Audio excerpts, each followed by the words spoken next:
Hey friends, are you ready for some amazing Christmas sides? Well, I have 3 of our family's favorite Christmas side dishes, and let me tell you, the Apple Cranberry Crunch is to die for.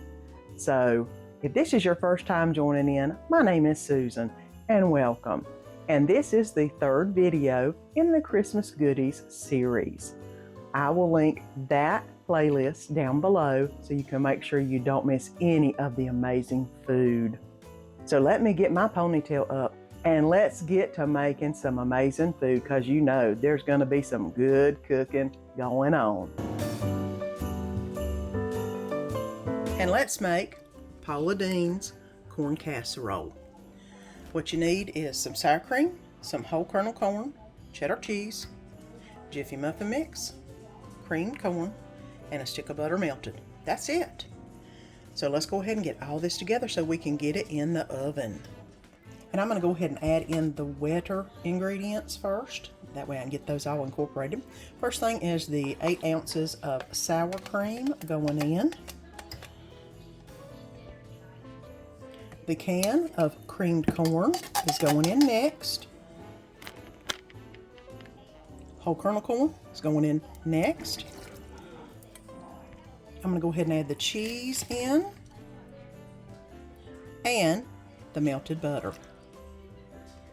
I'm going to go ahead and mix what I've got in here up so far, get it well incorporated. And the last thing I'm going to add is the Jiffy corn muffin mix. And then stir that in with the rest of the ingredients. Now this mixture is going into my baking dish at 350 for 45 minutes. It said to use a 9x13. I didn't think I needed that big of a dish. I wanted it to be more thicker than thin. So I've just got, I think this is a 1.5 quart or a 2 quart that I'm using right here. And I'm just going to spread that out and put it in the oven, 350 for 45 minutes. Here is the corn casserole. I let it cool down just a little bit, but we're going to get a little bit out and take a taste of it here in just a second. And here is the corn casserole, and I'm going to take a taste of it. And I know it's good. I done had a little bit. This is like a blend of cornbread and corn souffle. It is so good. Guys, y'all have got to make this side. You want to impress the family? Make this. This is the bomb. You love corn? You will absolutely love this. And we're going to be making one of my family favorites, broccoli casserole, as a side for Christmas. It's really simple. It comes together really quick, and anybody can make this. All you need is 3 slices of Velveeta cheese, some cream of chicken soup, some cut up onion, an egg, a box of cornbread dressing, and one of the small bags of the broccoli florets that you have cut the stems off and kind of cut them into a little bit smaller pieces. So now those are ready to roll. Let me go ahead and get everything put together. I'm going to go ahead and add in the cornbread mix, that is, and get this all mixed together. And I'm going to pour the mixture into our baking dish. And then I'm going to stir it up a little bit more because I can tell there's some stuff on the bottom that needs to be stirred up. And I'm going to put this in the oven at 350 for 45 minutes. And then I'll come back and show you what it looks like. And the broccoli casserole just came out of the oven. Does look kind of rustic, but let me tell you, it's good. We'll let this cool off, and then we will get to eating. Here, guys, is the broccoli casserole. It does look kind of rustic, and it is. But it is just pure broccoli goodness. If you like your broccoli not cooked down to total mush, then this is the recipe for you. Cheese, dressing, it's all good.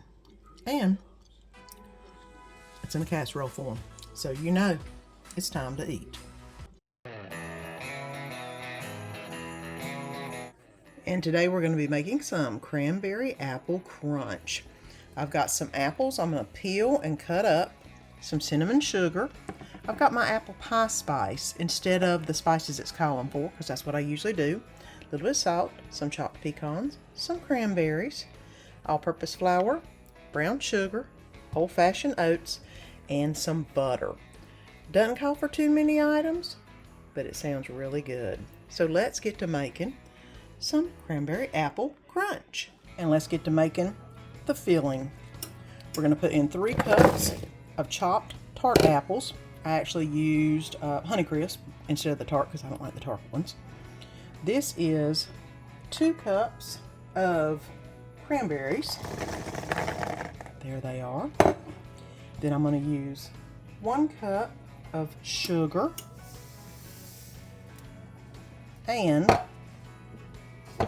it calls for a teaspoon of ground cinnamon and a pinch of clove. I'm just going to use some of my apple pie spice that I make in it and a little bit of cinnamon sugar on top of it because I know that's going to be good.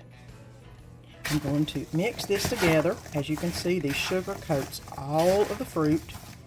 It's looking so good already. Look at that. Frosty fruit. I'm going to spray a 9x13 pan and get that ready. And I'm going to go ahead and place the fruit mixture in the bottom of the 9x13 pan and spread it out real good. Now we need to get ready to make the topping. Now I'm going to add the melted butter into the same container I just did the cranberries and the apples in. Not that big of a problem. And get that one little area nicely mixed up. And I'm going to go ahead and add all of the rest of the ingredients. The chopped pecans, the flour, brown sugar, and the old-fashioned oats are going in. And I'm going to go ahead and mix this around. That way all the ingredients will be combined to make basically kind of like a crisp topping, basically, because that's what it's called, a crisp. And once I see that all of the flour and sugar has turned that darker color and is not looking white like snow, then I know it's ready to be put on top of the apple and cranberry mixture. And I'm going to take the mixture and basically sprinkle it over top of the apples and the cranberries until it's pretty well covered in this mixture of oatmeal, sugar, and stuff. And then this will go in the oven. I've been preheating the oven at 325, and this will go in the oven for 1 hour uncovered is what it's calling for. So I'm going to go ahead and finish this up, and then I'll bring you back whenever I get it out of the oven. And here is the apple cranberry crumble. And it is hot, guys. I just got out of the oven. And I'm going to let this cool off, and then we'll get a spoonful and see how it tastes. Is it a dessert or is it a side? Well, I think it's kind of a side.